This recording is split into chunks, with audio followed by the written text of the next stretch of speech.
še preden pa bomo začeli naš tretji cikl simpozija, kjer se bomo usmerili v knjižnice in delo z mladimi in mladimi odraslimi, bi pa jaz povabila semle zagovornico, kolegico Tino Popovič, da nam v par minutkah samo predstavi en dogodek, ki je še kako povezan z mladimi in z branjem. Tina, prosim. Tudi gradivo je pustila na tistile bogato obloženi mizici, iz katere je precej drugega gradiva že odšlo. Tina, prosim. Pozdravljeni, bom res zelo hitra, minutko časa, hvala organizatorjem za ta čas. Prihajam z Vodnikove domačije, v letu in pol smo jo skupaj z mnogimi programskimi partnerji in jo še spreminjamo v hišo povezano z branjem, pisanjem in pripovedovanjem. Razvijamo mnoge programe, s katerimi skušamo za knjigo in branje nagovoriti različne starostne skupine. To nam, mislim, da precej dobro uspeva. Med temi skupinami, ki jih nagovarjamo, pa so za nas mladi ena najtežjih in najbolj zagonetnih skupin in hkrati ta skupina predstavlja tudi en velik izziv. V tej priložnosti bi rada poudarila, da so vrata domačije široko odprta za različna sodelovanja in danes, ko ste na tem simpoziju prisotni, vsi, ki se veliko bolj strokovno ukvarjate s to publiko kot mi, vas zelo lepo vabim, da če imate kakšno idejo, da potrkate na vrata. To minuto bom pa izkoristila predvsem za povabilo. In sicer je pred časom na vrata domačije potrkala urednica Mladinske knjige in sicer z eno idejo, da bi na domačiji organizirali eno dvodnevno druženje povezano s knjigami in branjem za mlade. V hitrem času smo se zelo spontano na več strani povezali. Nastala je ena ideja, ki smo jo zapisali v program. Na voljo je tukaj ob izhodu in zelo bomo veseli, če si preberete in če po svojih močeh lahko pomagate pri širjenju glasu dogodku, ki se bo konec aprila zgodil v Šiški. Hvala. Hvala lepa, Tina. Hvala, Tina. Tako, zdaj pa prehajamo v tretji del simpozija, v predstavitve vsega, kar smo v Mestni knjižnici Ljubljana, moji kolegi pripravili, zasnovali za delo z mladimi, tako da danes predstavljamo 3 razmišljanja, 3 poglede, 3 prakse, smernice seveda, čisto na začetku in na koncu še nek presežek, v katerem bom pa še bolj skrivnostna. Rok Dežman je v naši knjižnici vodil skupino za mlade, pripravil s kolegi iz Mestne knjižnice Ljubljana smernice za delo z mladimi, tako da Rok, prosim, vabim te za govornico, da odpreš tole Pandorino skrinjico, ki se tiče nas, bibliotekarjev in mladih. Izvolite. Hvala, Darja.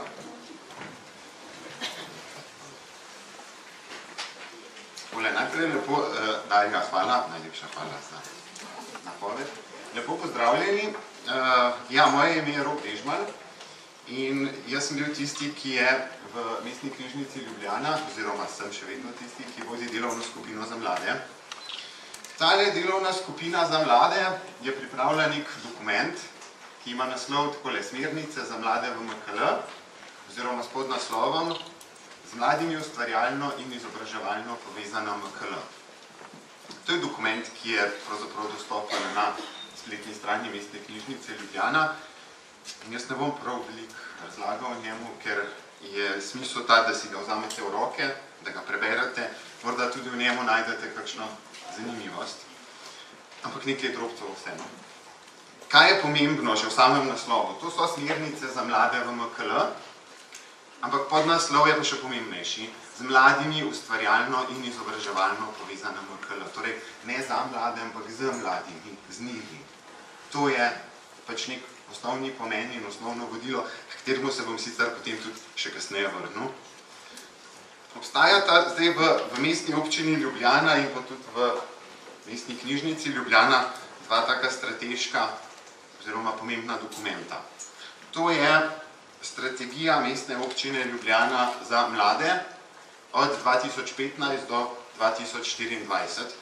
To je v bistvu strategija, ki jo je izdala Mestna občina Ljubljana, kateri se Mestna knjižnica Ljubljana pridružuje s svojimi smernicami za mlade.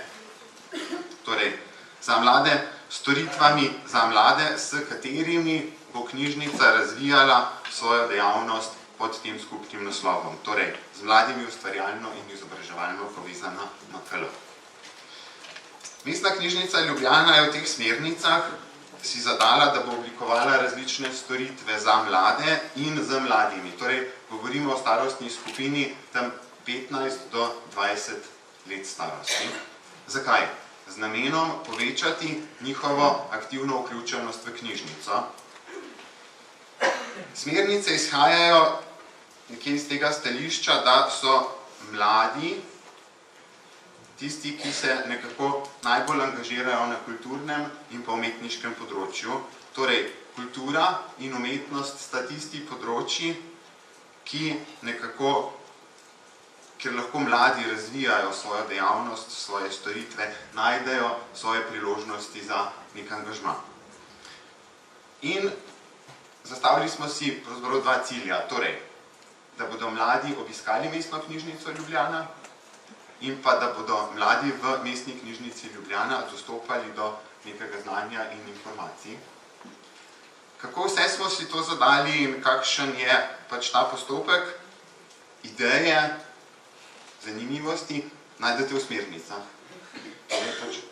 ki so dostopne na spletni strani. Ne bom bral iz njih, ker si jih morate sami prebrati. Opozoril bom pa še na nekaj podobno, nekaj zanimivosti, ki so bile sicer že tudi preomenjene strani Uroša Grilca. Torej, mladi, ta starostna skupina od 15 do 20, v MKL-ju nekako predstavljajo 11% vseh aktivnih članov. Slabih 9000 jih je. Po spolu je to nekako tako 60 je deklet, punc, 40 fantov. Predstavljajo tudi 7% vsega letnega obiska v knjižnici in pa 4% letne izposoje. Kaj si po večini izposojajo? Gradivo za odrasle, pol manj je gradiva za otroke in mladino, tisto, kar jim je pravzaprav namenjeno. Po večini se tudi izposojajo leposlovje, potem pa jih zanima še področje umetnosti, naravoslovja in pa literarnih ved. Kako so te smernice zdaj zastavljene, nek skelet? Torej, pač opredelili smo ciljno skupino, demografski podatki, o katerih sem nekaj malenkost povedal.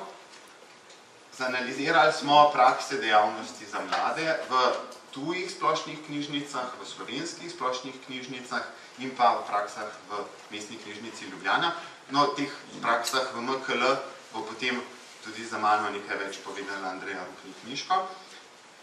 Jaz bi se tu osredotočil samo na to, da se lahko oziramo na storitve za mlade v tujini.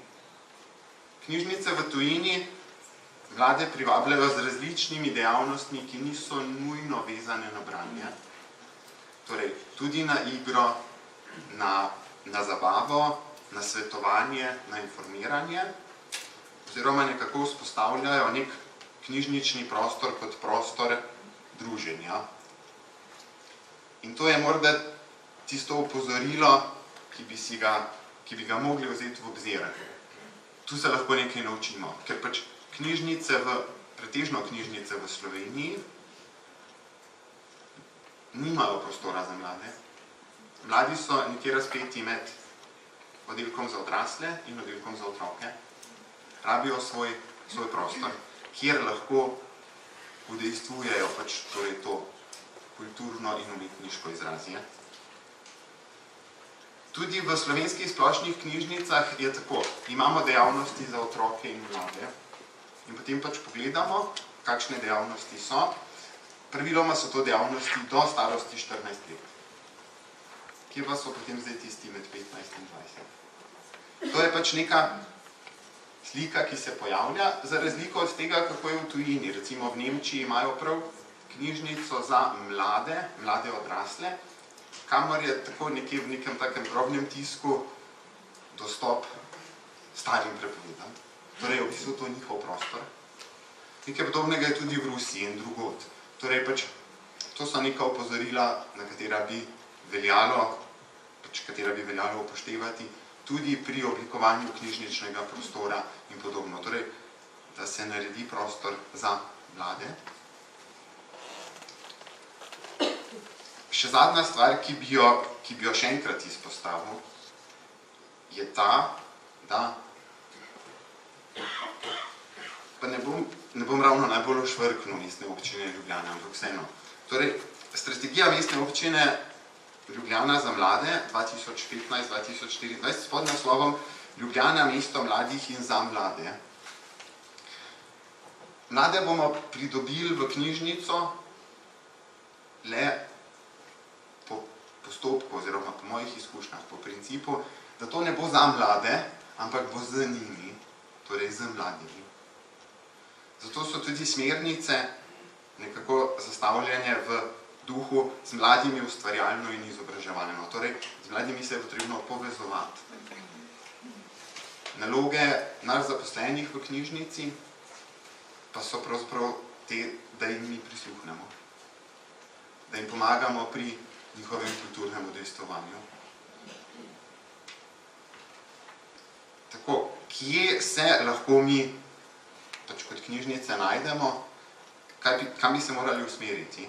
Je v promocijo gradiva, torej v informiranje, v razne storitve. To so dejavnosti za in z mladimi. Prireditve.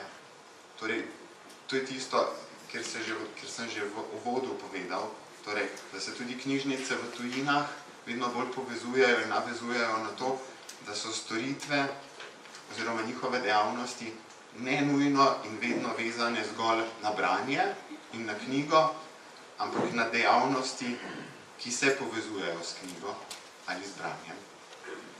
Torej, lahko je to igra, lahko je to preoblikovanje samega knjižničnega prostora, vendar v navezi. Ne bo zdaj to res igra kot igranje, ampak nekaj, kar bo mladim v interes in ker bodo sodelovali pri ustvarjanju in soustvarjanju in načrtovanju. Tako, hvala.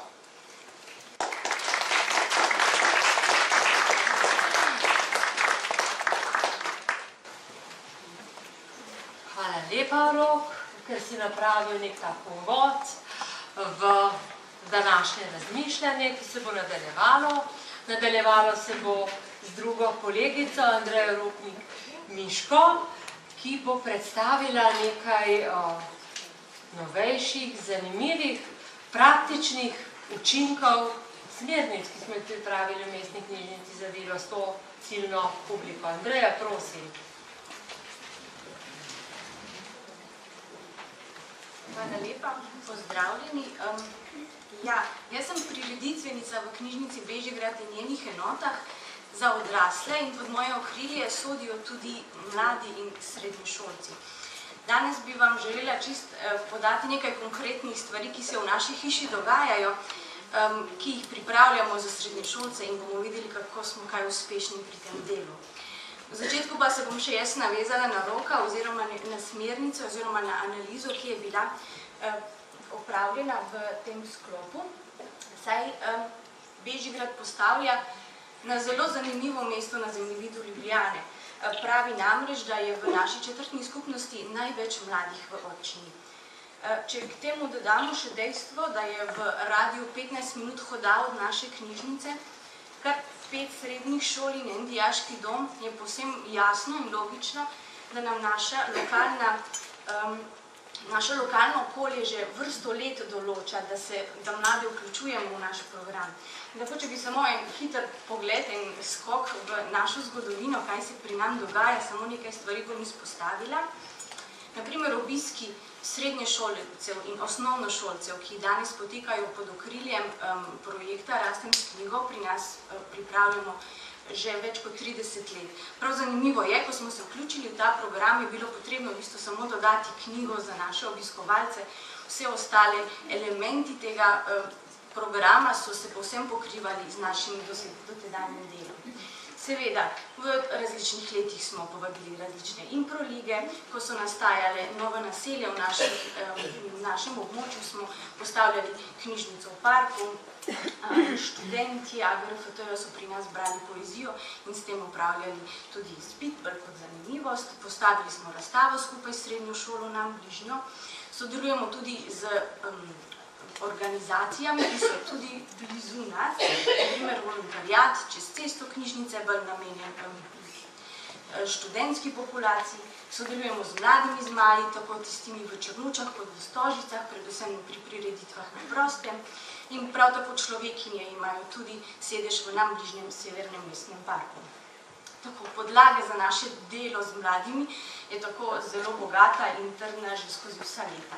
V nadaljevanju bi pa želela predstaviti čisto konkretno, kaj mi počnemo v tem šolskem letu. V začetku 3 projekte, ki jih pripravljamo, ki smo si jih zamislili povsem medgeneracijsko in v kateri smo bolj ali manj uspešno, bom rekla, tudi srednje šolce.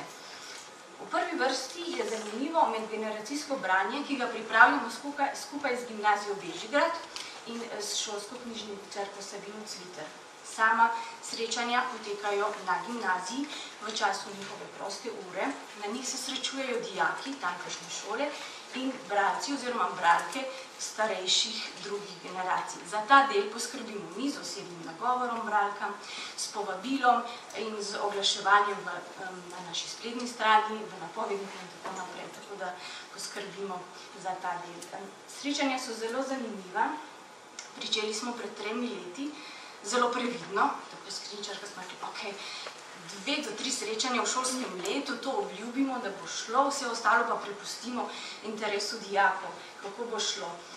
Interes je bil očitno kar velik, ker letošnje leto in že lansko je to prišlo v redna mesečna srečanja, prav mislim, da od septembra in tudi celo v začetku junija so se srečali. Zdaj, si drznem malce v oklepaju povedati, da pri tej populaciji nikoli ne veš, ali gre dejansko za tisto zanimanje za knjigo zgolj in samo to, ali pa včasih fajn spustiti kakšno šolsko uro, pa litraš na pogovor v knjižnici. Ampak bodimo optimisti in upamo na najboljše. To je tista stvar, ki se je dobro iztekla. Za naše bralce je to pomenilo, da jim lahko ponudimo nekaj več, lahko smo jih povabili v prostor, kjer mladi so. Se pravi, tam se neposredno srečajo z mladimi, ker na gimnaziji Bežigrad imajo tudi eno dobro prakso, da vse te obšolske dejavnosti dejansko vodijo dijaki sami. Se pravi, da ni nobenega moderatorja, dejansko gre za pogovor med našimi bralkami in mladimi.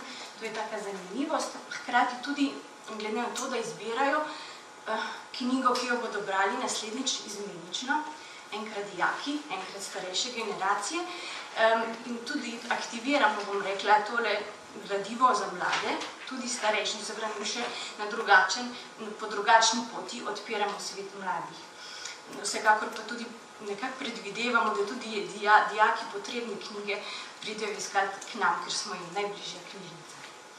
Za knjižnico pa je to sodelovanje zanimivo, predvsem zato, ker se pojavimo izven svojih prostorov. Gremo tam, kjer mladi so in skušamo nekako jim pokazati, jih spomniti, da knjižnica je pa tudi za njih zanimiva in jih nekako povabimo v naše prostore, jih nekako spominjamo, da je knjižnica tam tudi za njih.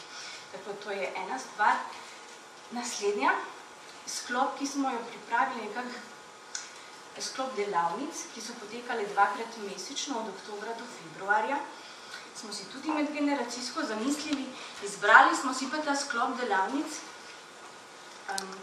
predvsem zaradi same veščine pogovarjanja, izmenjave mnenj in postavljanja stališč na zelo različne teme, in ker se nam zdi, da je to danes morda malce pomanjkljivo prisotna. Uporabi se lahko tako v družinskem krogu, tale veščina, tako v šoli kot v službi, vse povsod pride ta veščina zaprav. Da se pa ne bomo samo hvalili, udeležba na teh delavnicah je bila res medgeneracijska, vendar jo dijaki niso prepoznali kot nekaj za njih uporabnega. To je tisti del, ki mi predvidevamo, kaj bi mladim prišlo zaprav, pa oni tega ne prepoznajo.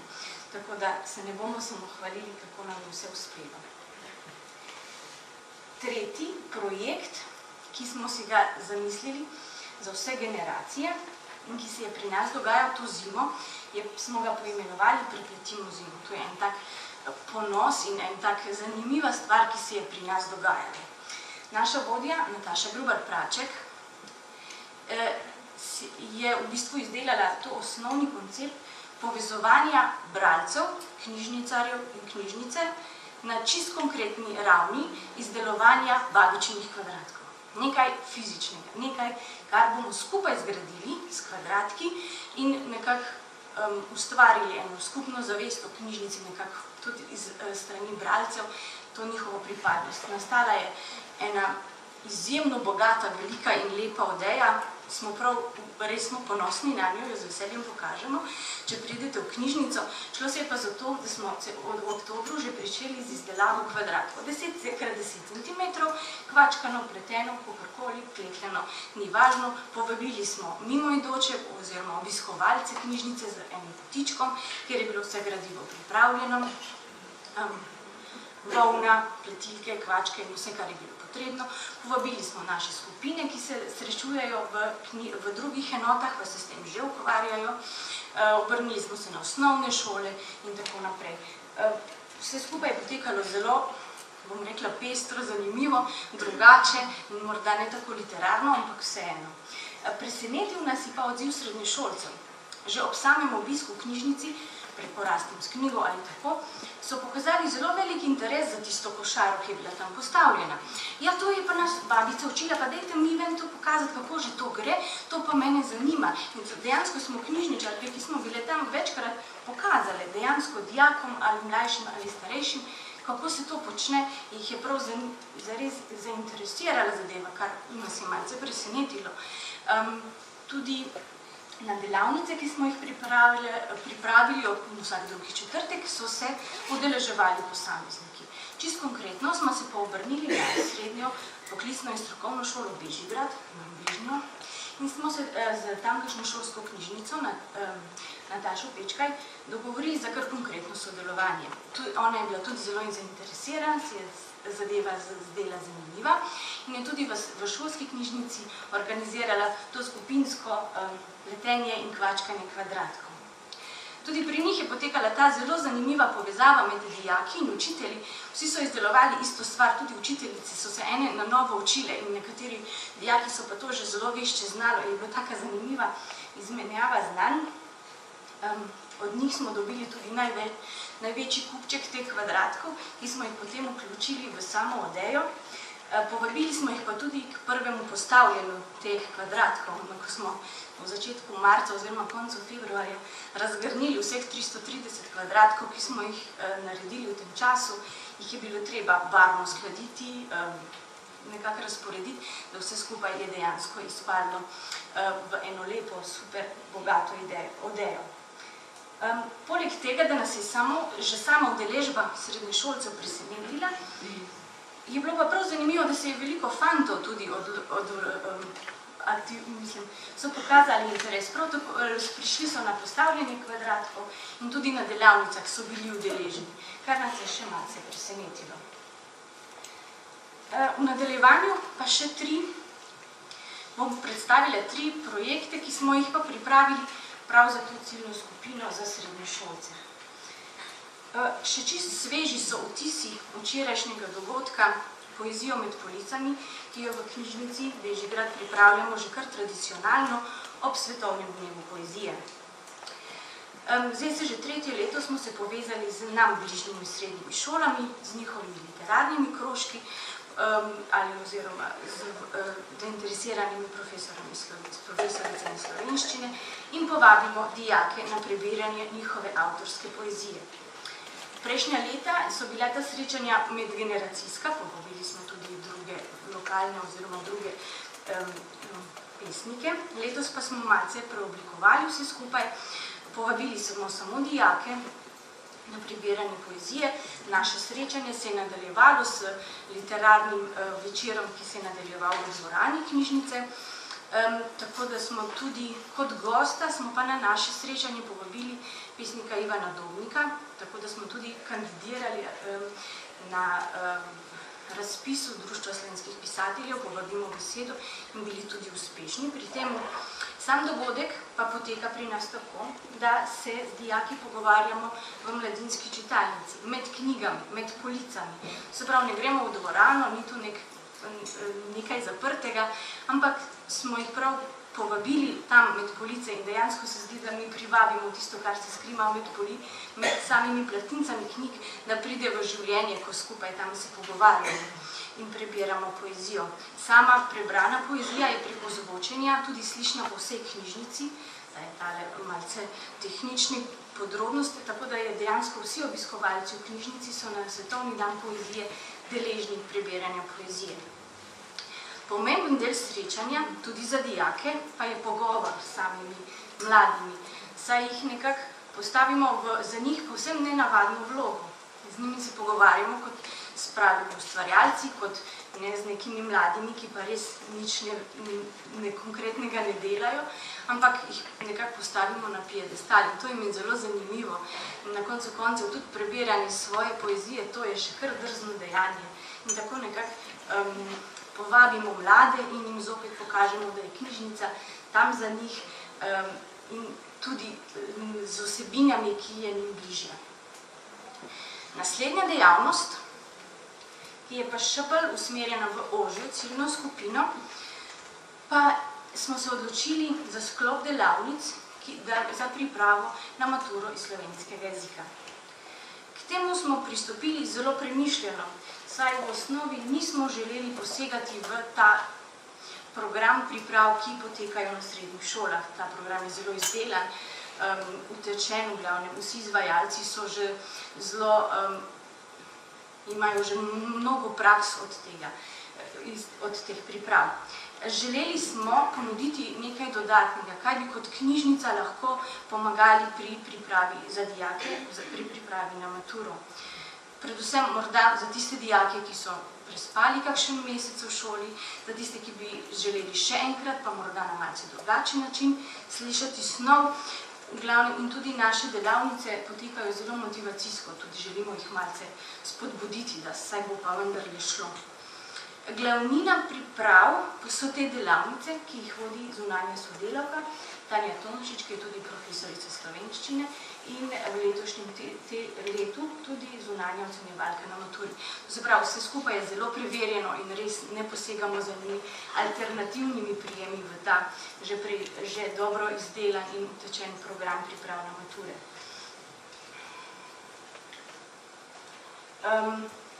Vnaprej že postavimo datume in vsebino posameznih delavnic. Tako da je naša struktura, kako jih bomo pripravljali maturante, je zelo razvidna in že naprej postavljena. Ni nič, da bi se prepustili kakšnimkoli trenutnemu izbiranju snovi. Vse je že naprej zelo premišljeno in postavljeno. Na spomladanski rok se pričnemo pripravljati z marcem in zaključimo z junijem prav z pripravo na ustni izpit. Pred 3 leti smo prvič pripravili te delavnice kot pripravo na jesenski rok mature, ker smo bili mnenja, da prav ti dijaki, ki so na jesenskem roku, rabijo morda še enkrat ponoviti zadevo, jih motivacijsko nekako podpreti in jim dati vedeti, da niso edini, ki v tistem poletju se pač ukvarjajo z maturo. In res priznam, da sem bila neskončno vesela tistih prvih 2 dijakov, ki sta prišli skozi vrata, ker je to pomenilo, ok, dejansko bomo izvedli, ne bo vse skupaj padlo v vodo, imamo tudi te izkušnje z udeležbo nič. Nabralo se jih še več in se je že takoj pokazalo, da smo na pravi poti. Ta delavnice so pa tudi nekakšen šolski primer, kako je pri kakšni na novo upeljani dejavnosti potrebno pač vztrajati in se vse skupaj počasi gradi. Letošnjo sezono smo pričeli s prvo delavnico v marcu s kar 40 udeleženci, tako da smo na pravi poti, se mi zdi, in bomo to seveda tudi nadaljevali. Vsako leto skušamo dobiti še dodatne vsebine, kako bi to pripravo na maturo kot knjižnica še dodatno dogradili, še kaj dodali. Tako že 2 leti pripravljamo čisto izobraževalno delavnico tehnike za samozavestni nastop, kako premagati tremo, da v določenem trenutku pač ne zmrzneš in lahko posreduješ znanje naprej. To predavanje, to delavnica je bila tudi odprta za širšo občinstvo. To je ta stvar. Zdaj bom pa že kar zaključila še eno dejavnostjo, ki smo jo pa letos prvič pripravili. To je pa literarni natečaj, fotografsko-literarni natečaj, ki ga je postavila kot koncept kolegica Monika Jeglič in ga tudi vodi naprej. Zamislili smo si ga tako, da se dijaki sprehodijo po Bežigradu, naredijo kakšno hitro fotografijo, zraven zapišejo haiku, ki je tudi nek vtis, hipno zapis trenutka, ki se pojavi in nam to pošljajo. Morda je posebnost tega natečaja, da smo ob samem začetku pripravili eno srečanje z Alenko Zorman, že uveljavljeno pisateljico haikujev, ki bo tudi sodelovala v komisiji, da nam je na srečanju v knjižnici predstavila pravila, kaj to je haiku, dobre primere in tako naprej. In se skupaj ne bi se nadaljevalo po eni peš poti po Bežigradu, da še predstavimo znamenitosti in morda upozorimo dijake na kaj bi se vse lahko uporabilo v tem natečaju. Natečaj je bil namenjen vsem srednješolcem. Povabili smo vse ljubljanske srednje šole, čist neposredno oziroma bolj konkretno smo se pa spet navezali na naše bližnje srednje šole, jih povabili in od njih smo potem tudi dobili največ odziva. Natečaj poteka prvo leto, tako da še malce iščemo ustrezen termin, kdaj bi ga bilo dobro izvajati, še iščemo svoje mesto pod soncem, pa vendar smo bili povsem zadovoljni z odzivom že sedaj. Natečaj bomo zaključili z razstavo vseh del, podelitvijo zanimivih nagrad, ki smo jih uspeli pridobiti, del nagrade pa je tudi objava na naši spletni strani.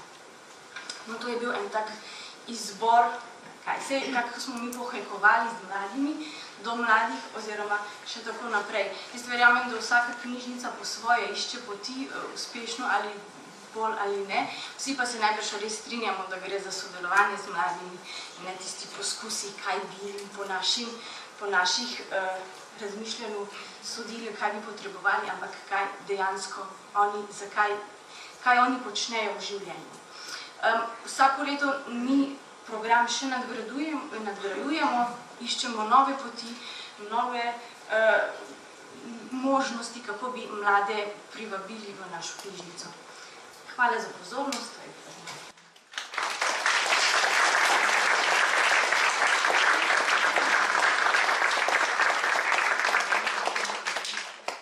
Andreja, hvala lepa za današnjo predstavitev, za vso inovativnost, kreativnost in rast še naprej seveda. No, smo že pri tretjem pogledu, že pri tretjem kolegu iz Mestne knjižnice Ljubljana. To pa je sodelavec bibliotekar Tone Berlan, ki je imel zelo podoben naslov prispevka kot pred njim dr. Uroš Grilc, torej Mladi, branje in knjižnica. Toda sedaj pogled bibliotekarja. Bibliotekarja, ki srečuje mlade v knjižnici, bodisi kot individualne obiskovalce, kot skupinske obiskovalce, zlasti pa kot kolega, se vendarle smo v enoti, kjer imamo največ organiziranih obiskov za srednješolce v okviru nacionalnega projekta Rastem s knjigo. Tone, prosim, pridi, izvoli. Darja, najlepša hvala. Najprej sem skupaj lep pozdrav. Ko sem bil povabljen, da pripravim ta prispevek, je bilo v bistvu najprej mišljeno tako, da bi ga kolegica Veronika ne pripravila in prvotno sva mislila to tako nekako družno narediti, da bi predstavila naše izvajanje projekta Rastem s knjigo. Ampak potem, ko smo se pogovarjali, kako bi to razvili naprej, se je izkristaliziralo, da najboljš, da povemo neko celostno izkušnjo našega stika z mladimi, kakšne so naše izkušnje. Tako da glede na to, da nas je tukaj večinoma, da smo bibliotekarji, knjižničarji, verjamem, da ne bom nič kaj dosti novega povedal, da vsakdo od vas, ki zdaj tukaj sedi, bi lahko prišel tudi sem gor, povedal svoje izkušnje, ravno tako, predvsem pozitivne, pa mogoče tudi kakšno čudno, negativno, vendar kljub temu mogoče sprejmete ta moj prispevek bolj v smislu premisleka, razmišljanja, mogoče kakšnega izziva, mogoče se vam trne tudi kakšna misel, ali pa mogoče tudi kot spodbudo pri našem nadaljnjem delu. Ko sem razmišljal, kakšne izkušnje dejansko imam na področju dela z mladimi, sem gotovo, da jih imam pravzaprav na 3 poljih. Prvo polje je mentorstvo, drugo je izvajanje projekta Rastem s knjigo in tretje polje je v bistvu informiranje mladih v zvezi z gradivom, ki ga imamo v knjižnici. Zdaj, kar se tiče mentorstva, lahko povem, da seveda to redno izvajamo in to dejavnost redno izvajamo in pravzaprav sodelujemo na nek način pri izobraževanju bibliotekarskega kadra. Tudi ta teden zaključujejo prakso 3 študentke bibliotekarstva, katerim sem mentor tu v knjižnici Otona Župančiča, sicer v celotnem MKL-ju smo jih zdaj dobili 5, so zelo pozitivne izkušnje, lahko rečem.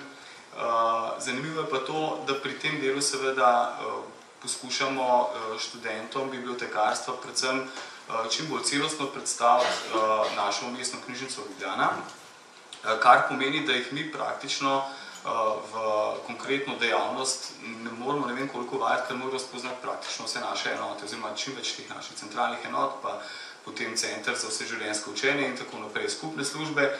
In seveda v tem smislu sicer se mi zdi, da kar en velik doprinos damo k njihovemu študiju, ker dejansko konkretno vidijo, kako izgleda delo v knjižnici in pa seveda potem se tudi tako lažje odločijo, se res vidijo tu pri nas oziroma nekje v neki knjižnici, a je to ta poklic, ki so si ga zbrali ali pa mogoče rajši počeli kaj drugega v življenju.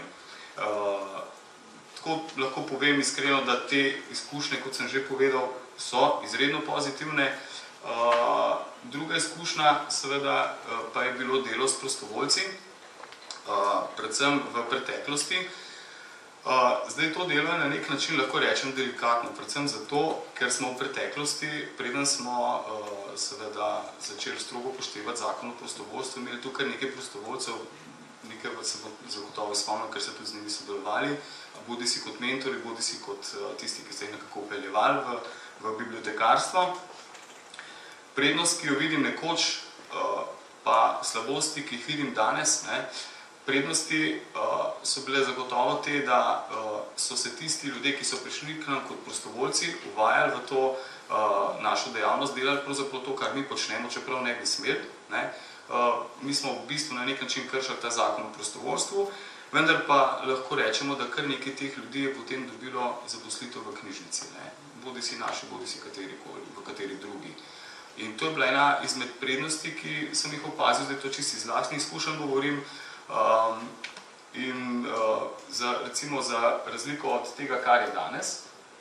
Ravno zadnjič smo imeli sestanek s skupino, delovno skupino za delo s prostovoljci in tako se je skristaliziral en problem in sicer to, da seveda prostovoljci ne morejo delati tega, kar mi počnemo kot zaposleni, lahko pa na nek način pomagajo. Kako pa? To je pa zdaj tisto vprašanje, s katerim smo se mi ukvarjali. Iskali smo neke nove smernice, rešitve in trenutno ena izmed glavnih dejavnosti, s katero se lahko ukvarjajo, so seveda pravljične ulice. In potem smo iskali nove pristope in delovna skupina zaključila sestanek praktično, ne da bi točno vedela, kaj dejansko lahko novemu prostovoljcu mi še vse ponudimo. Zaenkrat še iščemo neke variante, kaj, kako, to se bo še skristaliziralo. Dejstvo pa je, da dejansko na današnji način, kar smemo in koliko lahko delamo s prostovoljci in naše izkušnje, predvsem seveda govorimo o mladini, o mlajših prostovoljcih, študentih recimo, v tem primeru, glede na našo temo, se bo gotovo pokazalo, da imamo kar precej omejitev to. In seveda bomo mogli kar fajn možgančke vključiti, če bomo hoteli te ljudi nekako vključiti v ta naš, to našo bibliotekarsko dejavnost. Predvsej bolj bi se rad posvetil projektu Rastem s knjigo. Zdaj, ta projekt od leta 2010 izvajamo tudi v Mestni knjižnici Ljubljana še za srednješolce. Prej ga je Center za mladinsko književnost in knjižničarstvo izvajal predvsem za srednješolce, če se ne motim. V lanskem letu smo imeli recimo samo srednješolskih skupin, je bilo tu 60. To izvajamo trije bibliotekarji, kolegica Veronika, kolega Tomaž in jaz. In sicer to je projekt, za katerega več ali manj vsi veste, ki je namenjen promociji branja in razvoju branja kulture pri mladih. Ma pa seveda lahko rečem, da ima ta projekt eno močno poslanstvo, predvsem bi tukaj pohvalil seveda javno agencijo za knjigo. Smo pa seveda bili večkrat tudi do javne agencije kritični glede na sam izbor, ki ga potem javna agencija napravi, ko obdaruje te mlade, ki so udeleženi v tem projektu. Udeleženi so srednješolci in pa prvi letniki srednjih šol. Jaz bi mogoče nekaj izkušenj delil z vami, predvsem s temi srednješolskimi skupinami, katerim tudi sam predstavljam knjižnico. Zdaj, tukaj sem nanizal nekaj točk, ki so se mi utrnile ob tem, ko delam s temi mladimi, in sicer interes za branje in knjižnico kot inštitucijo. V prvi vrsti se mi recimo postavi vprašanje, kakšen interes pa imajo ti mladi sploh za knjižnico. Kaj jih sploh, razen to seveda, da morajo priti v okviru tega projekta v knjižnico, kaj jih sploh lahko pritegne. In sem gotov, da je najbolj pomembno, da ne toliko, da mi samo predstavljamo knjižnico, ampak jih moramo tudi vprašati, kako so, kaj jim pomeni knjižnica, kaj v bistvu jih na nek način s vprašanji motiviramo, ker drugače enostavno več ali manj pol skupine takoj zaspi, ostali pa potem do konca, pa nočemo biti dolgočasni, in seveda, ali pa so nemirni. In naše izkušnje recimo so zanimive v toliko, ko smo se tudi s kolegi pogovarjali, ki to izvajajo. Naprimer, mislili bi si, da gimnazijci oziroma dijaki gimnaziji, da bodo bolj zanimanjem poslušali, kaj novega lahko zvejo v knjižnici. Pa ni temu tako. Ravno za tiste gimnazije, za katere, ki se štejo za bolj uspešne, če štejemo po številu zlatih maturantov, ravno tiste gimnazije so se izkazali, da njihovi dijaki so bili precej nemirni. Strokovne šole, naprimer, ki so prišle sem na obisk, pa ravno obratno. Recimo ena, mislim, da je bila srednja kozmetična, in razred prišel, ima kar hudo učiteljico, oziroma profesorco, in so tukaj mirno stali, dokler jih nisem pozdravil, potem so se pa usedali. Tako zanimivo mi je bilo, recimo, čist nek drug pristop. Zdaj, kaj je temu botrovalo, da je prišlo do take razlike?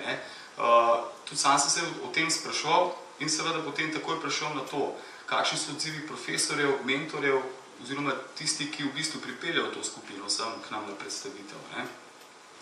In seveda tukaj sem razmišljal nekaj časa, ali bi upoštevalo, ali bi bilo vredno, da povemo o enem konfliktu, ki se je zgodil, pa sem se odločil, da kar bom, predvsem zato, da začutimo malo, kako v bistvu pomembno je to delo, ki ga opravljamo, in seveda kako občutljivo je.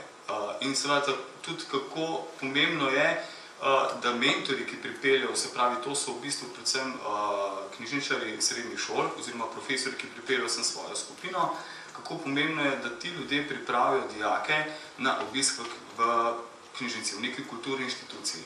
Recimo, mogoče povem izkušnjo iz razreda, moja hči je na Poljanski gimnaziji, in ko je prišla iz Poljanske tisti razred z mojo hčerko, seveda sem na obisk, so bili precej nemirni. In ona je pač povedala, da oni so nasploh tako nemirni, tudi pri ostalih urah v šoli, da to ni nič posebenega.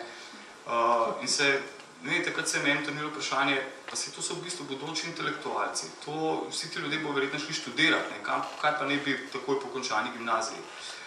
In seveda, ko sem se o tem spraševal, sem gotovo, da enostavno ti srednješolci do knjižnice niso čutili enega spoštovanja. Ne vem, potem sem tudi moje hčerke doma rekel, pa se tudi, če greš v muzej, si spoštljiv, si do tistih artefaktov, ki so tam razstavljeni, do kustosa, ki ti predstavlja v bistvu vse te umetnine, oziroma vse te izdelke, ki so tam. Kako dejansko je pomembno, da recimo dijaki oziroma tisti, ki pridejo sem na obisk, da začutijo eno spoštovanje do naše inštitucije. Ne. In žal ga pri nekaterih skupinah nismo imeli. In verjetno je prišlo do tega konflikta, ki se je zgodil v lanskem letu z eno izmed skupin, pa z profesorco, ki je te dijake pripeljala sem, verjetno je potrebovalo tudi ta slaba priprava te profesorice samih dijakov na obisk v naši inštituciji. Ne. Zdaj, meni se zdi samo po sebi umevno, da če nekdo pride k nam na obisk, ker smo kulturna inštitucija, veliko znanja ponujamo, če pa drugega smo pa hramba znanja, ne, oziroma zakladnica, če se tako izrazim, je zelo pomembno, da se vsaj tisto osnovno spoštovanje čuti. In po svoje lahko rečem, da me je kar malo prizadelo, ko tega dejansko ni bilo čutiti od marsikatere skupine in to ravno od gimnazijskih. To so pač moje izkušnje oziroma izkušnje kolegov, obeh kolegov, pa nočem zdaj vse gimnazije v isti koš tlačiti. Delo stran od tega, bila so tudi zelo zanimiva sodelovanja z nekaterimi gimnazijami, vendar pa se mi zdi pomembno, da na ta problem opozorim.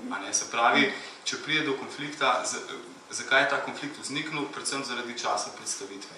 Mi smo se nekako dogovorili, da uro pa pol recimo predstavljamo našo inštitucijo, naše delo, promoviramo branje, predstavimo še knjigo, ki jo dobijo za nagrado in seveda ta čas je tista profesorica, ki je pripeljala skupino, hotela precej skrajšati. In potem seveda ne moreš slačati v 15 minut predstavitev ene take inštitucije, kot je naša knjižnica.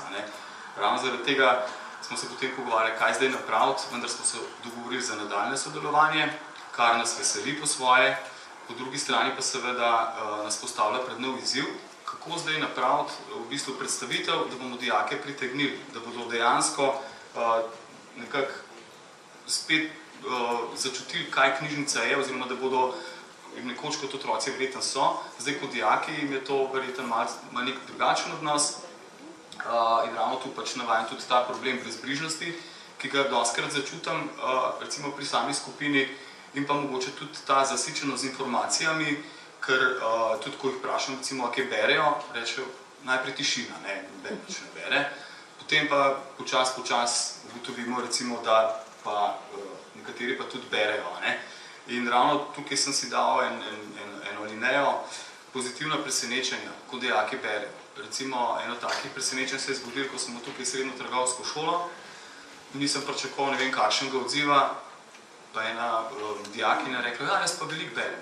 In potem je kar zreferirala par naslovov, predvsem mladinske literature, potem recimo sva s kolegico Veroniko se pogovarjali, pri njej je bila ena dijakinja, oziroma dijak, ki je bral Šafaka, ko znamo, 40 pravil ljubezni, v bistvu gre za islamsko mistiko, pa to dijak da bere, v bistvu se lahko vprašamo, kaj vse so naši otroci oziroma dijaki sposobni, koliko so sposobni razumeti, kaj vse berejo, kaj vse jih zanima, a sploh berejo in seveda predvsem, kako jih lahko v tem smislu zmotiviramo in jih nekako povabimo v knjižnico, da postanejo naši stalni člani. Zdaj, tukaj vidim recimo predvsem izredno pomembno vlogo nas bibliotekarjev v tem smislu, da tisti čas, ko imamo ljudi tu, ko imamo dijake tu na obisku, da ga maksimalno dobro izkoristimo. Pa ne samo tisti čas. Jaz recimo običajno dijake povabam, da ne potem obiščejo našo knjižnico in ko jim predstavim posamezne nadstope, ker imamo precej razdeljen tu v knjižnici Otona Župančiča, ko smo na strokovnem oddelku, jih povabim, ko boste delali referate, seminarje, pridite k nam, vam bomo dali informacije. Neko pozitivno izkušnjo že v štartu jim hočem dati.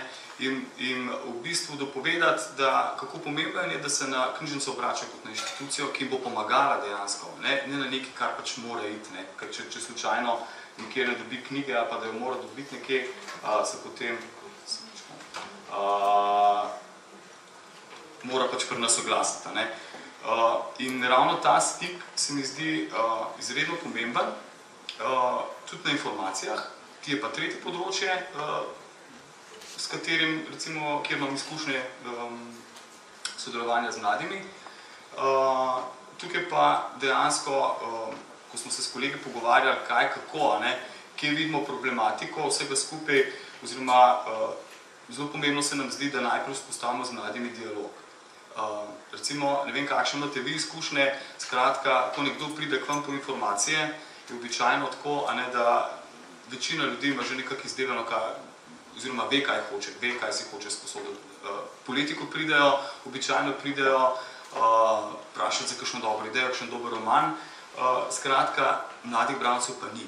Vsaj jaz nimam nekih močnejših izkušenj, če že so, ker sem na strokovnem oddelku, običajno to izkušnja, ko pridejo k nam po informacijo z kakšnim referatom. Ni problema, damo veliko knjig, kar se le da, pomagamo na tak in drugačen način.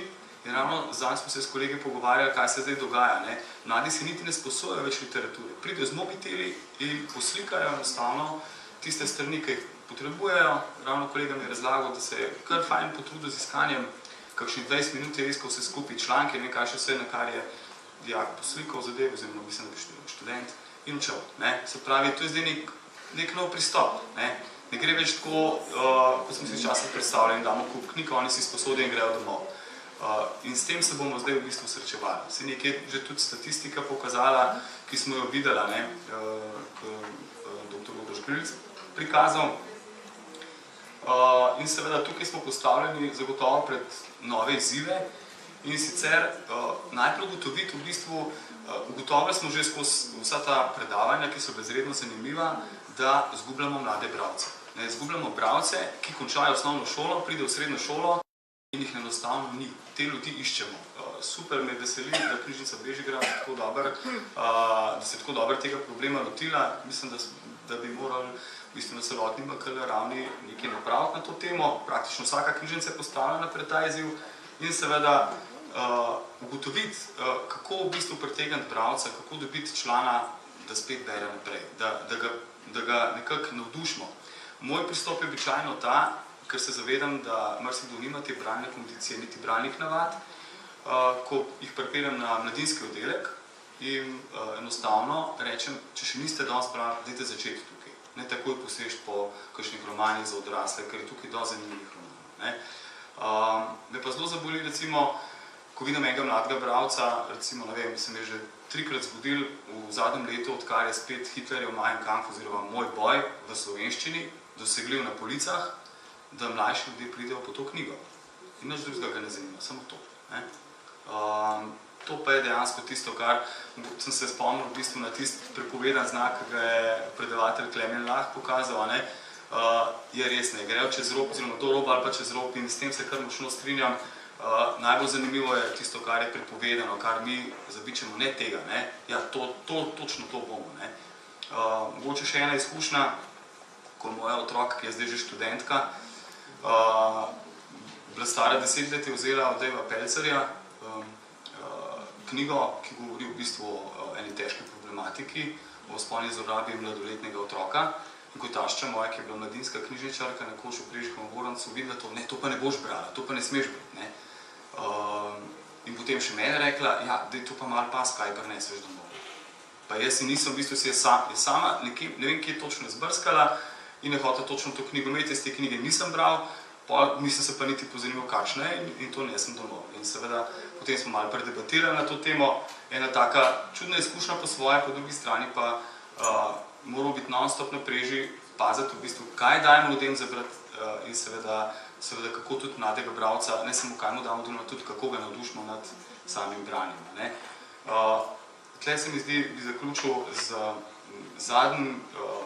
zadnjim stavkom in sicer bibliotekarne z ustrezno pomočjo pri iskanju gradiva omogoči nadaljevanje pozitivne izkušnje s knjižnico. Kaj to pomeni? Jaz se to predstavljam tako, da ko pride mlad bralec k nam, da se mu maksimalno posvetimo. To pomeni, da enostavno, da ga ne odpravimo zlahka, da mu poskušamo res biti, da poskušamo biti ustrežljivi, da mu damo dobro informacijo, da mu pomagamo več kot mogoče, on misli, da bo dobil pomoči od nas in na ta način mogoče lahko en močan doprinos damo k temu, da povečamo število obiskov te populacije. Hvala.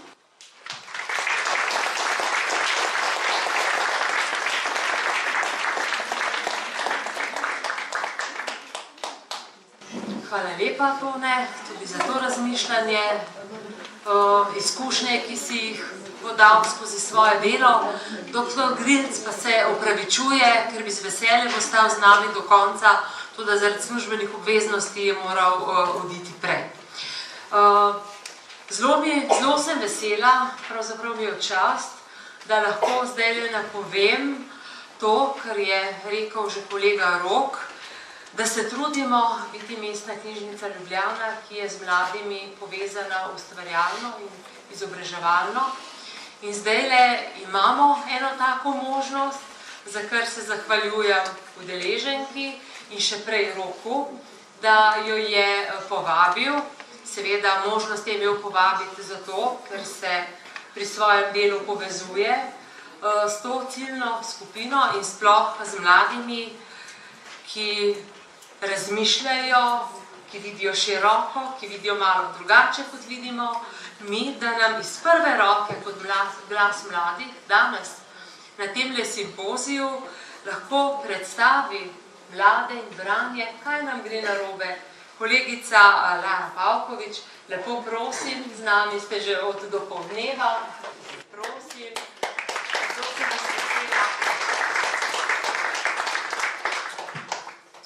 Ja, lep pozdrav vsem skupaj. Jaz sem tudi izredno počaščena, da sem tukaj. Sicer upam, da ste vsi še prisebni, glede na to, da je pač ura že malo pozna. Jaz se bom potrudila biti nekako čim krajša, pa povedati bistvene stvari. Za tiste, ki me še ne poznate, moje ime je Lara Pavkovič in v svojem prispevku bom kot pač z 3 različnih perspektiv, se pravi kot mlada avtorica, ki je zelo pred kratkim izdala svoj prvi roman, kot bralka in pa kot organizatorka ter obiskovalka literarnih dogodkov, spregovorila o impulzih, ki zavirajo željo mladih po branju in metodah, s katerimi bi jih lahko pripravili do tega, da bi brali več. In zakaj je to vprašanje mladih in branja pravzaprav tako pomembno? Zaradi tega, ker se ljudje kot bralci ali ne bralci v večini primerov oblikujemo že v zgodnem otroštvu oziroma mladosti, kot je omenil že moj predhodnik, Tone Brlan. In če potencialnega bralca torej izgubimo v osnovni ali srednji šoli, je zelo verjetno izgubljen za vedno. Ne bom sicer trdila, da primeri, ko ljudje začnejo brati v odrasli dobi, celo v poznih srednjih letih ali pokoju, ne obstajajo, vendar pa je razvoj ljubezni do branja najpogosteje neke vrste kontinuiran proces z začetkom v otroštvu in zaključkom tam nekje ob koncu študija, ki pa je s povečanim obsegom dela prav tako lahko ovira za mlade bralce, ki so v gimnaziji še našli čas za knjige, kasneje pa jim študijske obveznosti, posebej če študirajo nekaj, kar z literaturo ali družboslovjem na splošno nima nobene zveze, to onemogočijo. Leta tam 17 do 18 so pa sploh, kot smo slišali, krizno obdobje.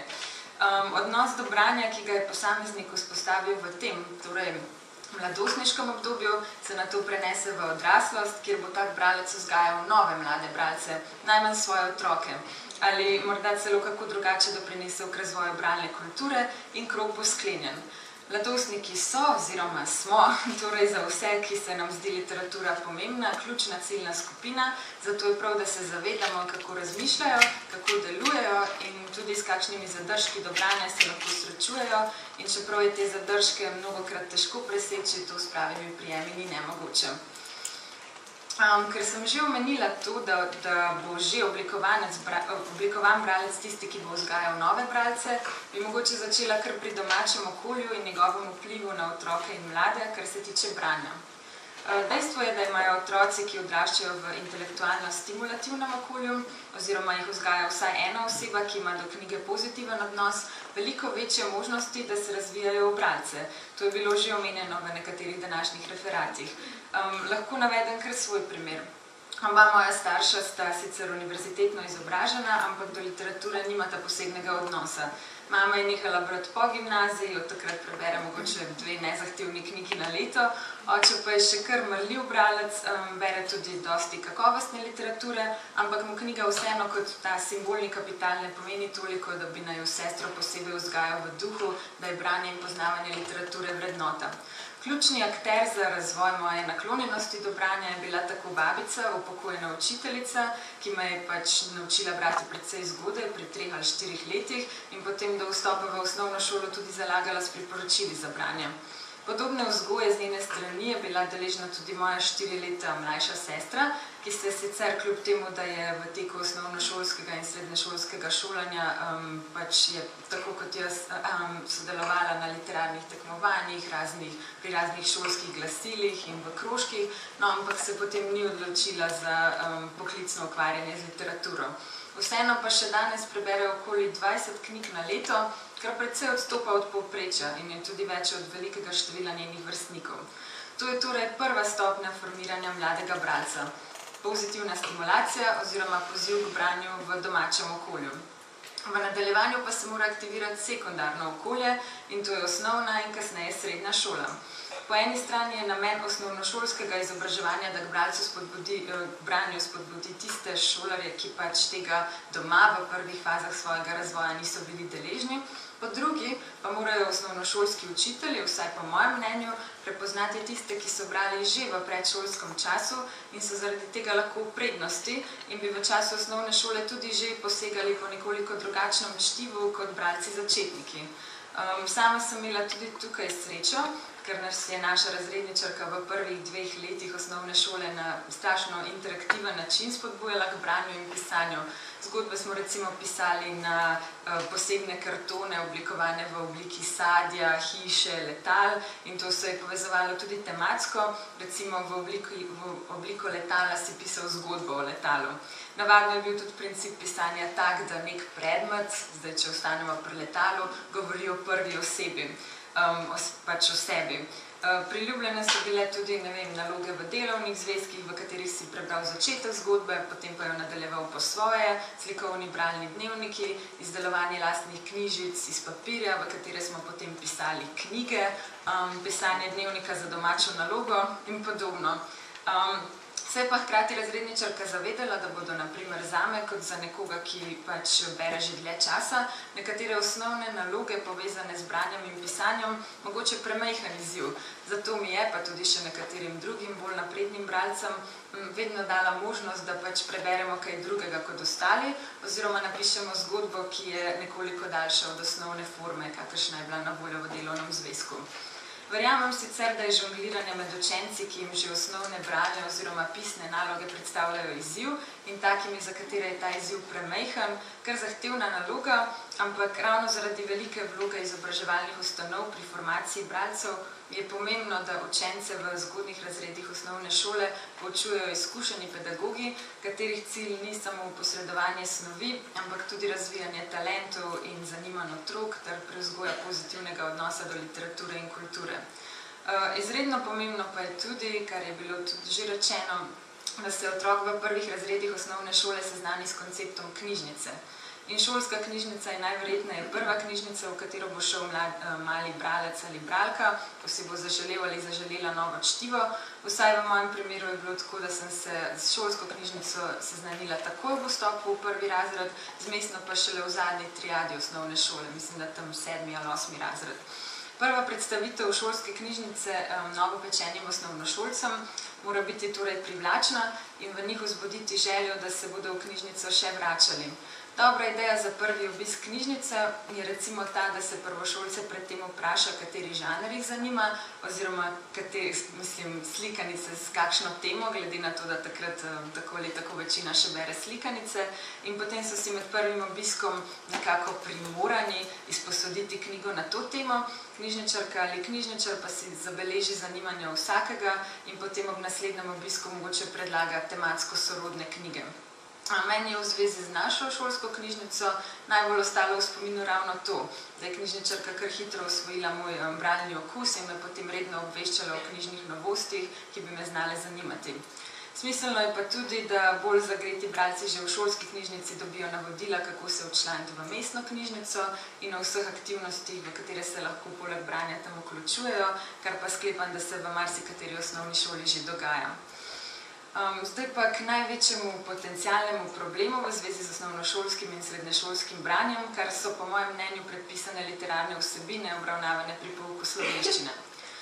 V zadnjih 20 letih je na področju branja prišlo do bistvenih sprememb.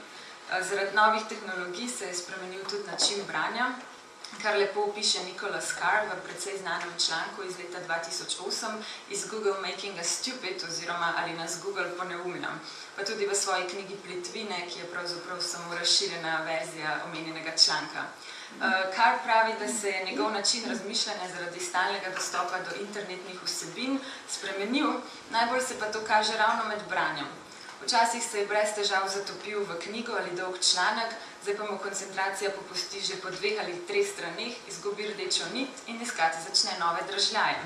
Natančno branje, ki sem ga bila kot otrok oziroma najstnica sposobna tudi sama, verjetno sem zadnja generacija, ki je tehnologija še ni čist pojedla že v otroštvu in sem v virtualni svet pričela zapadati šele začetkom gimnazija. Se pravi, to natančno branje je zdaj napor, zapiše Carr.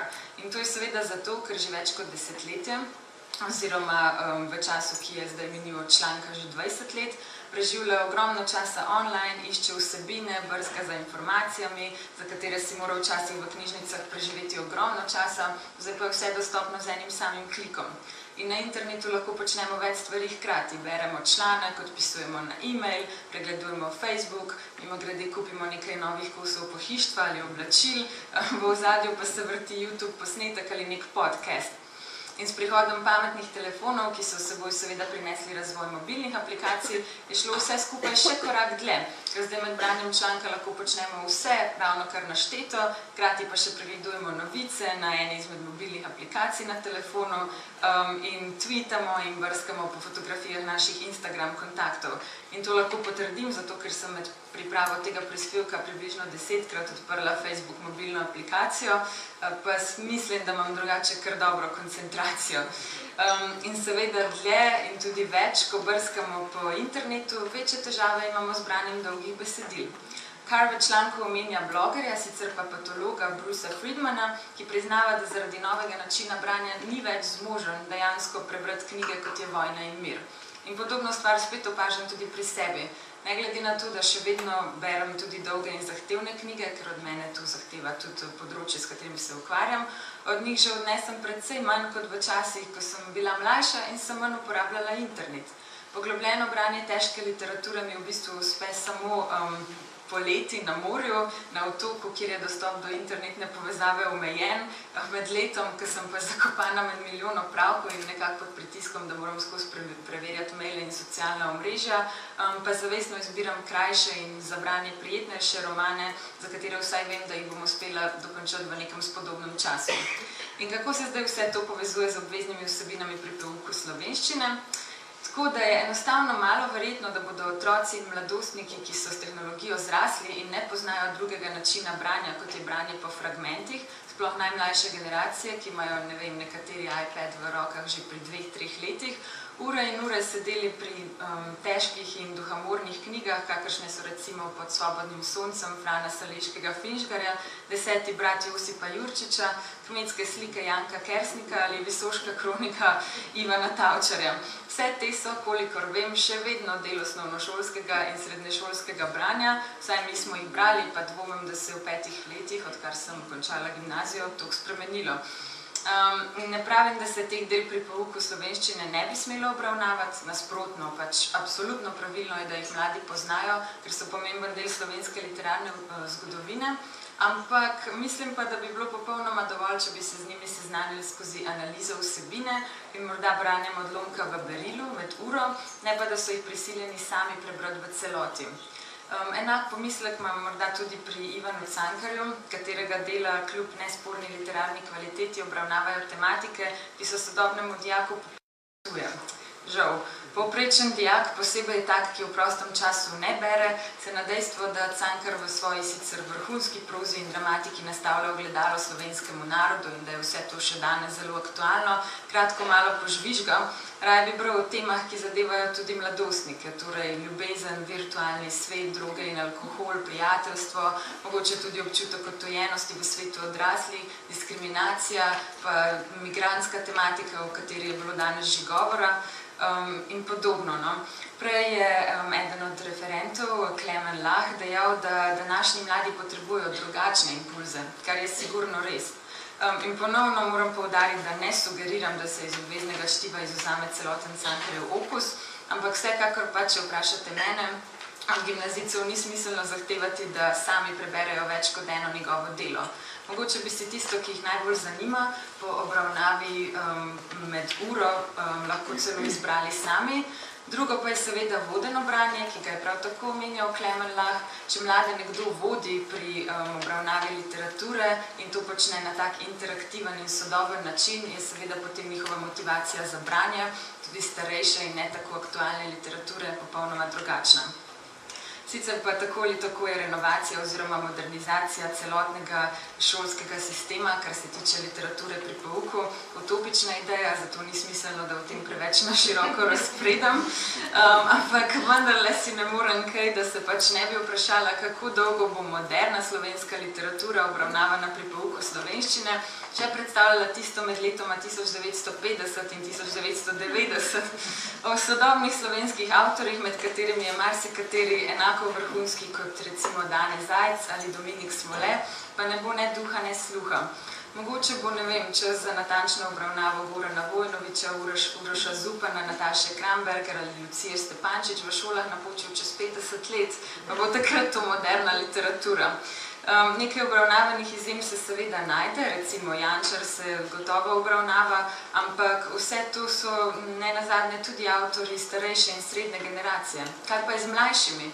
Imamo recimo ogromno mlade slovenske poezije, kvalitetne poezije, za katero sem prepričana, da bi jo mladi z veseljem brali, če bi jo imeli recimo v berilih ali na seznamu z obveznim čtivom. Tako pa se z njo redko srečajo, razen če pač imajo posebej naprednega učitelja slovenščine, ki jih potem sami izobražuje v tej smeri. Enako moramo imeti tudi najmlajši slovenski prozaisti izredno srečo, da se pač mlajše generacije, ki jih literatura ne zanima, sploh srečajo z našimi deli in ugotovijo, da se je v Sloveniji po osamosvojitvi še napisalo kaj novega. Za širjenje bralne kulture in promocijo najsodobnejše slovenske literature sicer zelo dobro skrbijo knjižnice, kar smo danes že slišali, pa tudi nekatere akcije, da nimo rastem s knjigo ali knjigajmo, mikajmo, ampak že dejstvo, da je sploh treba tako aktivno organizirati te posebne akcije promoviranja branja, priča o tem, da je šolski kurikulum zastavljen malce napačno. Enako neposodobljeni so pa tudi seznami domačega branja, kar se tuje literature tiče. Jaz seveda zelo podpiram, da se gimnazijci spoznajo z Joyceom, Kafko, Dostojevskim, ampak je hkrati tudi sodobnih avtorjev, ki bi si zaslužili, da se jih obravnava pri pouku, ogromno. Ne vem, Hanif Kureishi, Haruki Murakami, Toni Morrison, Kazuo Ishiguro in tako dalje. O tem, da je treba nabor tega šolskega domačega branja dopolniti, je že pred 2 letoma pisal sam Rugel v super kolumni za Sjol.net, ki jo je naslovil Domače branje ali domače prepisovanje. In tudi Rugel je poudaril, da v tem, da njegovi otroci za obvezno branje še vedno berejo knjige, ki jih je imel na seznamu tudi on sam pred leti, načeloma sicer ne vidi težave, vendar, citiram, bi morala biti poleg klasičnih del na sporedu sodobna, kakovostna, hkrati pa dovolj atraktivna in komunikativna literatura. Mislim, da ne bi smelo biti težko najti dovolj kakovostnih in atraktivnih mladinskih del, še zapiše Rugel. Glede tega sem sama sicer nekoliko skeptična, ker če želimo na seznamu obveznega branja za osnovnošolce in gimnazijce uvrstiti sodobna domača dela, ki so posebej napisana za najstnike, je to ena reč, znali pa bi imeti težave, če bi želeli poiskati dela primarno namenjena odraslim, bi jih pa lahko potencialno brali tudi gimnazijci, kot je recimo Murakami pisatelj za odrasle, ampak med gimnazijci zelo, zelo priljubljen.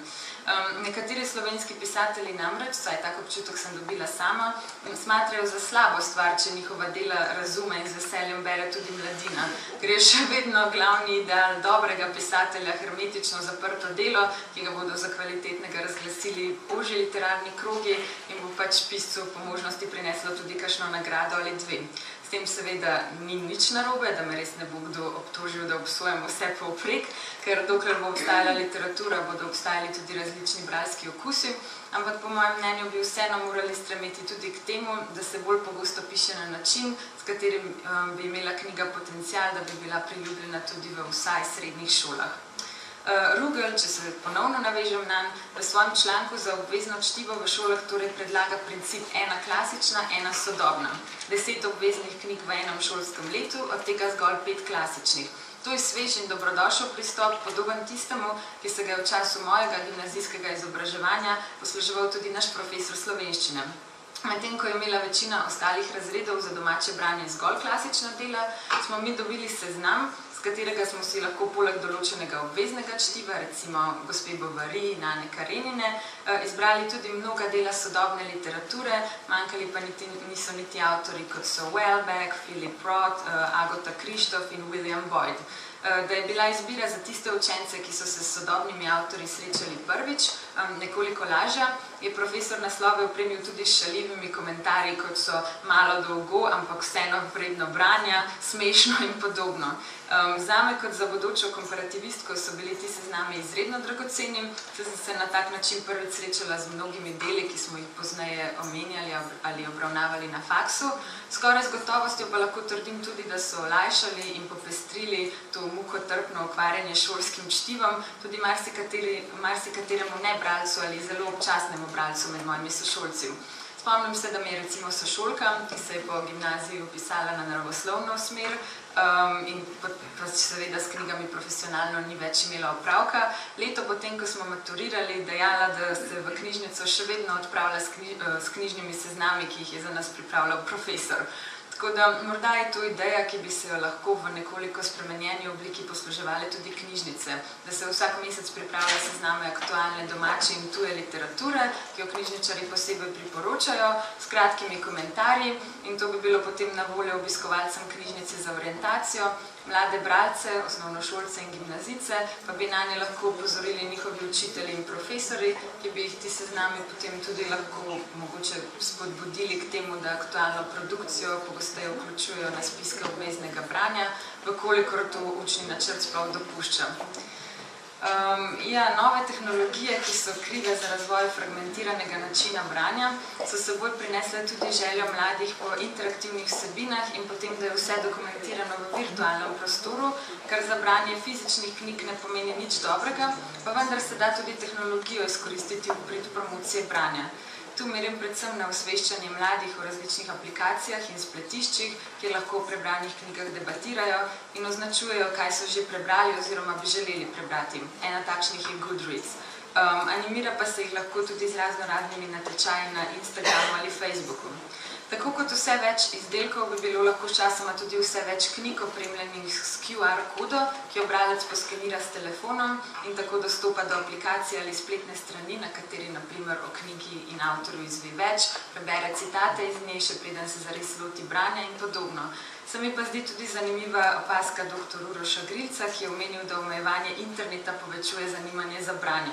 To je gotovo res, tako da mogoče kot vzgojni prijem ni slabo kombiniranje, omejevanje časa za internet in spodbujanje, da se potem ta čas, ki jim vseeno ostane, namenja tem aplikacijam. Zdaj pa ne vem, ali se mi čas že izteka. Počasi, dobro, potem bom pa kar zaključila in sicer morda je smiselno, da se za konec vprašamo, zakaj so novi člani v bralskih vrstah sploh pomembni. Zato, ker branje izboljšuje naše življenje na več različnih nivojih, najprej povsem fiziološko, ker znižuje stres, velja pa tudi za učinkovito preventivo pred Alzheimerjevo boleznijo in spodbuja povezovanje različnih možganskih predelov. V članku, ki je bil na spletni strani Psychology Today objavljen leta 2014, je Christopher Berglund zapisal, da branje leposlovja spodbudi bralčevo zmožnost, da se postavi v kožo nekoga drugega in razširi svojo domišljijo, kar deluje podobno kot vizualizacija pri vrhunskih športnikih. Vizualizacija atletu seveda redko uspe v prvo, saj gre za precej zahtevno operacijo in podobno je z oživljanjem velike pri branju. Nič presenetljivega ni torej, da branje pogosto imenujemo kar možganski trening. Poleg tega, kar že vemo, širi besedni zaklad, krepi samozavest in inteligenco ter povečuje empatijo.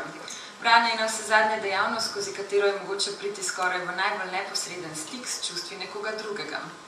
Branje opisov različnih duševnih stanj junakov in stisk, v katerih se ti znajdejo, imamo boljše možnosti, da bomo tovrstne situacije prepoznali tudi v resničnem življenju in postali boljši poslušalci, pa tudi svetovalci. Če je po drugi strani sam bralec tisti, ki potrebuje pomoč, knjiga lahko deluje kot terapija, vsaj kadar se najstnik sooča z občutkom osamljenosti ali nerazumevanja sveta, kar je v mladih letih kar pogost pojav. S pomočjo knjig bo lažje ugotovil, da v tem ni sam in da so občutki, ki ga prevevajo, pravzaprav univerzalni. Zato je potrebno zanimanje za literaturo poskušati potegniti iz vsakega mladostnika, tudi če ga sprva ne kaže. Seveda pa se tega nikakor ne sme početi na silo. Otrok ali mladostnik mora sam ugotoviti, kako dragocena stvar je knjiga. Na starših šolah in preostalih kulturnih ustanovah pa je, da ga, mogoče upoštevajoč tudi točke, ki sem jih omenila v prispevku, sicer ne pravim, da so rešitev, lahko pa vsaj začetek, pri tem spodbujajo, kolikor je to mogoče in kar se da minimalizirajo dejavnike, zaradi katerih bi potencialne mlade bralce lahko izgubili. To bo vse z moje strani. Hvala.